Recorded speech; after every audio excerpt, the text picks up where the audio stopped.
The Lord of Darkness by Shelby Cody Sweeney. Part 2, The Beginning of the World. Chapter 15, Reunion. Back in the present, Nick rushed to rescue Eve from Michael's dastardly plot. The Room of Worlds was relatively uncrowded. When Nick scanned my world pass at the Zexor portal, the guard didn't even look up from his screen. Nick stepped through the portal and right into primordial sludge. He promptly rose a few feet into the air. Ugh, who puts a portal at ground level? Without further ado, Nick transformed himself into light. In a burst, his photons disbanded and shot around the world in all directions until he found Eve. Nick's particles reconvened at her location, and he changed back into his normal form with his nose an inch from hers. Nick smiled. Hi. Eve blushed. Hi. Thousands of years of passion and longing compelled him to kiss her, but a force field materialized between them before he could. Nick felt like he was back in Beelzebub's palace with Michael's flaming sword in his chest, the explosive power of creation and the implosive fury of destruction ripping him to shreds.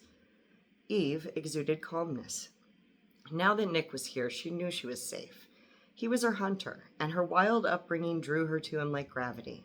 He opened her mind to loftier realms of thought, and her ravenous intellect drew her to him like magnetism. They understood each other, and her fervent heart drew her to him like nuclear force. Eve smiled smallly and said, I never stopped loving you. And Nick was instantly calm. He gazed at her with the love he'd nurtured over millennia. Then he straightened and turned to his ex-friend with the clear-eyed, fiery intensity of the devil at his most dangerous. To what do I owe the pleasure? You came to me, Michael pointed out. Nick shrugged. You weren't subtle. So now what? You got demands? You planning to keep her in there forever? What's your goal? Archangel Michael of Security and Kindness drew his flaming sword and stepped inside the barrier surrounding Eve. He raised the weapon, then hesitated. Nick drew his own sword and slashed helplessly against the force field. He yelled, No, stop! If you hurt one hair on her head, I will end you in the most horrific way possible. He desperately tried. Michael, just put the sword down. Let's talk, just like we used to. Remember, buddy? Then back to yelling. No, stop, Michael! I'll rip you to shreds with my bare hands. Then begged. Please, no, I'll do anything. Listen to yourself, said Michael, lowering his sword but not sheathing it. For heaven's sakes, what's wrong with you? You changed when you met this savage, and you haven't changed a bit since. You're deceitful, uncaring, manipulative, and desperate. You'd do anything for her, no matter what it costs you or anyone else. She poisoned you once, and I won't let it happen again. This is for your own good. Michael raised his sword. Please, God, no! Nick screamed. Eve knocked on the barrier, recapturing Nick's gaze through silently streaming tears. Their eyes said goodbye, even though their mouths couldn't muster it. Michael brought his sword down in a mighty slash. The sword clanged harmlessly off an obsidian shield. Archangel Uriel of repentance and forgiveness stood there, heroically shielding Eve. His arrival had shattered the force field. He handcuffed the stunned Michael and uncuffed the ecstatic Eve. She was in Nick's arms in an instant. Later, I asked Uriel why he didn't break Nick's force field around Beelzebub's palace. He explained that he didn't even break Michael's force field. God did. When I pointed out he could have asked for God's help earlier, he pointed out that I could have done the same. We left it at that. Everyone will now report to court, Uriel declared. Nick wasn't listening. He was lost in Eve's scent and the feeling of her body pressed against him. His skin took on a faint glow. Eve turned her face up suddenly and kissed him as if he could be ripped away again at any moment. Nick pulled her more tightly to him, one hand on the small of her back and the other on the back of her head, and kissed her with unbridled passion. They didn't even falter when Uriel transported all of them to the Red Void courtroom. Ahem, Archangel Raphael of Patience and Healing said loudly. Nick and Eve ignored him. Uriel jabbed Nick with the pointy end of his shield. Nick reluctantly pulled away from his long-lost love to face the court. I'm allowed to see her again. Someone coughed uncomfortably. We know, Nick, Raphael told him. That isn't why we're here. Right, I knew that, Nick said, slightly dazed by the notion of being back on the other side of the courtroom. Eve, if you don't mind. Uriel gestured towards the witness stand. Eve obediently took the stand and told us everything she knew about Michael's grudge against Nick. which was essentially everything except for the altercation in Beelzebub's palace, which was still a fairly well-kept secret. Although I wasn't present for this trial, I interviewed Eve later, and she became a vital contributor to the book you're reading, so providing you the full record of her testimony would be redundant. I'll stick to the unique parts. She was in the middle of explaining Michael's security measures during Nick's time with Samson when Zad held up a hand for her to stop. "Sorry to interrupt, but how do you know all this?" "I don't understand the question," Eve replied coolly. "I'm not being mean. It's a fair question," Zad assured her. "There's just no way you learned all that in the short time you were with Michael and Nick. How do we know you're not making it up?" "That's an excellent point," Raphael admitted. "Eve, for your entire afterlife, barring the last hour or so, you've had no access to information pertaining to Nick. Before you continue your testimony, would you please explain the origin of your extensive knowledge?" Eve smiled. "Like he said, I had access to information about everything in the multiverse except Nick. He was in all the gaps. If I read a book full of incomplete sentences and non sequiturs, I knew it was about him." Nick boggled, wondering why he hadn't thought of that. To be fair, he showed up in a lot more books than she did. He gawked at Eve with a combination of bafflement, embarrassment, and voracious attraction. "How many books did you read?" Uriel wondered. Eve shrugged. "Lost count ages ago, but Gabriel's public reports and human religious texts were the most helpful." "I'm so grateful I was in hell and couldn't attend that trial. I wouldn't have wanted to face their accusing stares." "So you imagine Nick in all the Bible stories that didn't make sense?" Zad mocked. "No," Eve replied calmly. "I found him in the nonsense stories that made sense to everyone else. Take Job. A faithful man has a wonderful farm, wife, and children."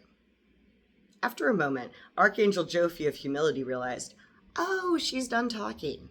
"Exactly," Eve said. "That's not a story. There isn't a plot." "That still doesn't tell you what actually happened," Raphael observed. Eve shrugged. "I had to start somewhere. I read the stories to my sons while they followed along. They told me when I skipped something. They tried summarizing the missing pieces, but nothing got through. Eventually, Abel suggested they retell a story with fewer and fewer details to find the boundaries. It worked. The vaguer it was, the more I could hear." "Wow," Uriel said, impressed. "Then what?" "There's more?" Jophi asked incredulously. Uriel scoffed. "Obviously. Didn't you notice?" "Notice what?" "Not only has Eve's testimony extended far beyond what's in the Bible and public records, it's been meticulously accurate," Uriel explained. "So?" asked Jophi. "The Bible isn't," Uriel reminded her. "The stories were passed orally for far too long before being written down. Eve maneuvered around all the pitfalls and came out with the truth. Obviously, there's more." Uriel lived 2 steps ahead of the rest of us. He wasn't arrogant so much as he was perpetually frustrated by our inability to see what he saw so clearly, similar to how mantis shrimp feel when they look at a human color wheel. Knowing that, you can appreciate how the other archangels felt when Michael turned to Uriel and demanded, "How do you know her story's accurate?" Somebody failed to disguise a laugh with a cough. "Michael," Uriel said, "Eve will finish this tangential interrogation of her expertise, and then the remainder of her testimony. And then, barring an act of God, I'll rule that this case warrants review of omnipresent security cam footage. If I'm not mistaken, and I very rarely am, we'll find overwhelming evidence supporting every syllable. Is it all right with you if I decline to detail my own reasons for knowing the truth?" Michael's gesture made it clear that Uriel could do as he pleased. Uriel nodded gratefully and told Eve, "You may proceed." Eve proceeded. "One day, I said I was worried about Nick. Abel said, 'I'm sure he's fine.' I heard it. I begged him to tell me another lie about Nick. He did, and I heard that too. Trial and error taught me the perception skips were based on objective truth, not honesty. It didn't matter if the speaker believed their words. I only skipped over true details. It was enough for me to start guessing." "Holy hells, Eve," Nick breathed. "And?" Uriel prompted. Eve blushed. "And once I had a skeleton of the truth, I wrote my own stories, read through them to see which parts were missing." Nick frowned. "Eve, how much time did this take?" "Not that much," Eve said evasively. "You should have been enjoying heaven, not obsessing over me," he argued. You're one to talk, she countered. Nick, I just told you, I know everything. Everything my immortality cost you. You didn't know about it when you started, he pointed out. I was helpless, Eve admitted. My whole life I waited to see you again, only to find out I never could. But I could learn about you, so I did. I had to know you were all right. How could I be all right without you? Nick asked, voice breaking slightly. Enough time has been spent off track, Raphael decided. Do we all agree to treat Eve as an expert witness pending review of the proof Uriel mentioned? After a chorus of assent, Eve resumed her testimony. Then Nick took the stand and was unable to resist pulling Eve into a kiss as they passed. He recounted his version of events, starting from the moment he knew Michael had kidnapped her and uncharacteristically sticking to the hard facts. What about the events leading up to the kidnapping? Asked Raphael. Did you have any reason to suspect Michael might do something like this? Nick hesitated. Glancing sideways at Uriel, he asked, Overwhelming evidence? Feel free to share everything you know, Uriel replied, but we have enough to convict either way. Then that's all I gotta say, Nick decided, hopping down from the stand. Then Michael took the stand and presented his version of events. He was so shocked Nick didn't report him for the attack in Beelzebub's palace again that he found it hard to keep the facts straight as he testified. Uriel then presented overwhelming evidence of Michael's grudge against Nick, citing literally thousands of official documents we hadn't read closely, if at all. I found out later that Uriel built his case nearly 2 millennia ago and patiently waited for the right moment to present it. And then Uriel played a recording of the recent incident on Zexor, starting when Michael arrived with Eve. When Nick saw how roughly Michael handled Eve, he leapt from his seat and lunged at him. Archangel Boreal of Security, who was filling in for Michael, grappled Nick. Boreal was an exceptionally tall and broad seraph, with orange eyes and muscles that always looked on the verge of bulging through his ebony skin.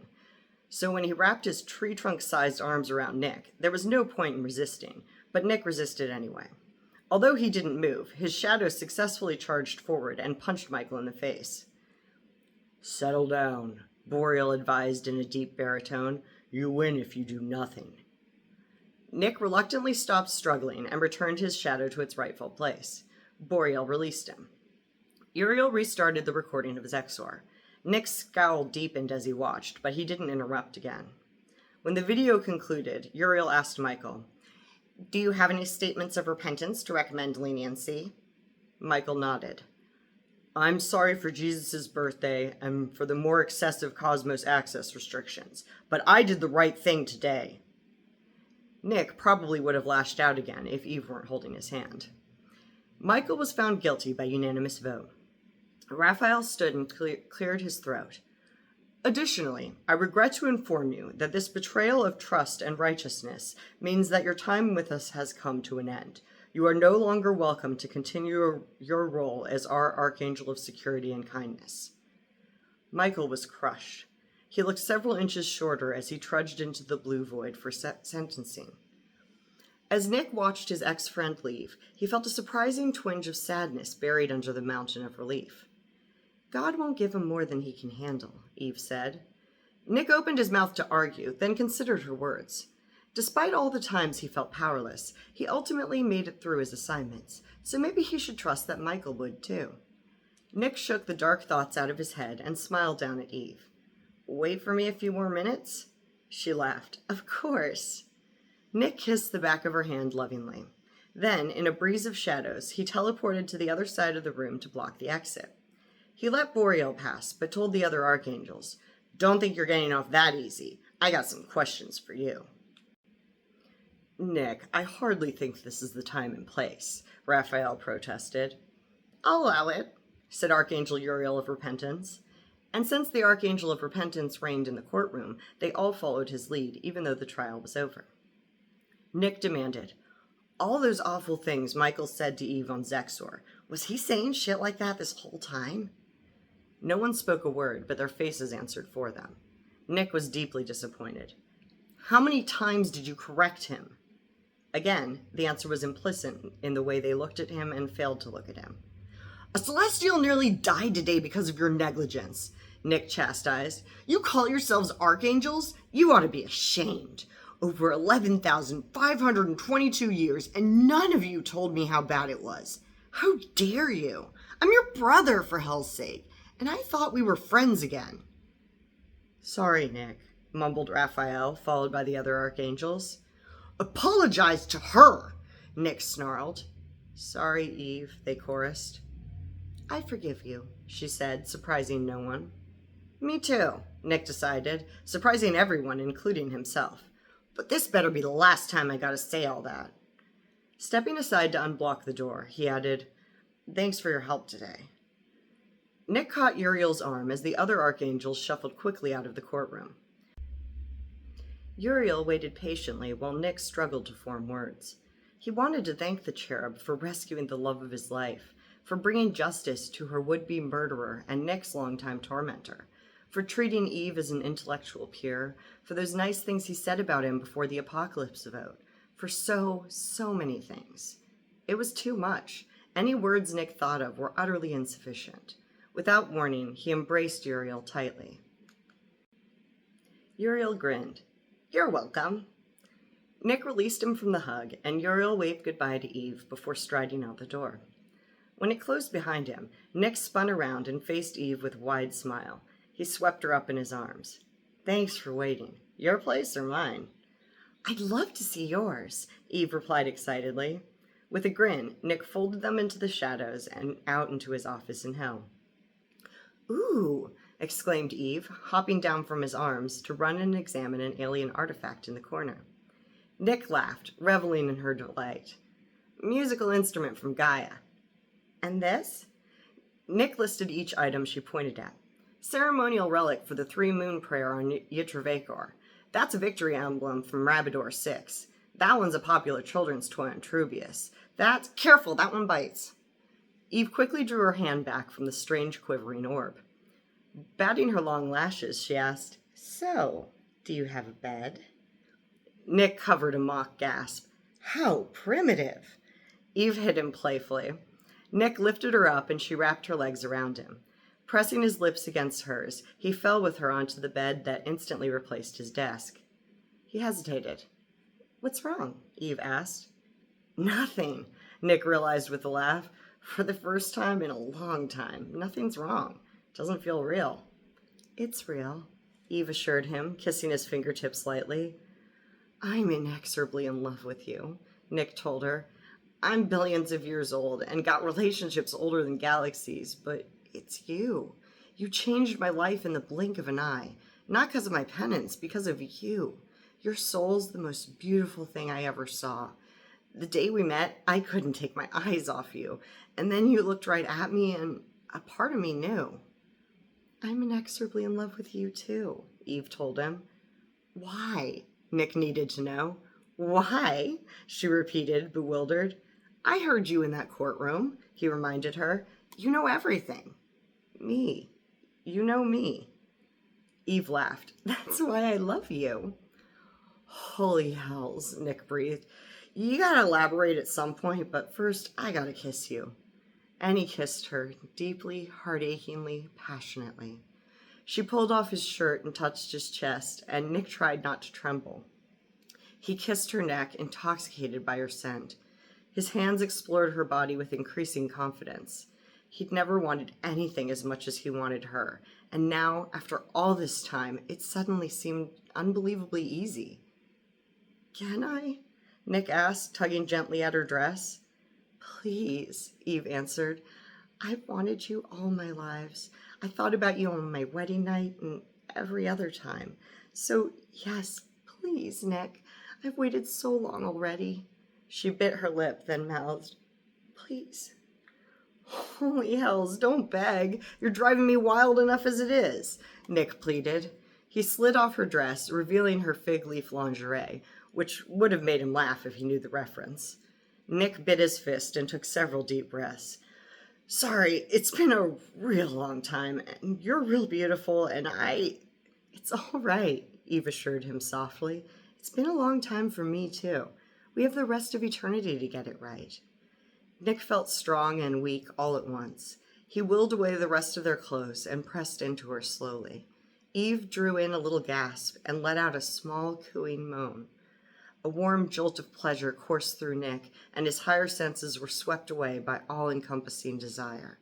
Every moan echoed with millennia of lust, longing, and love.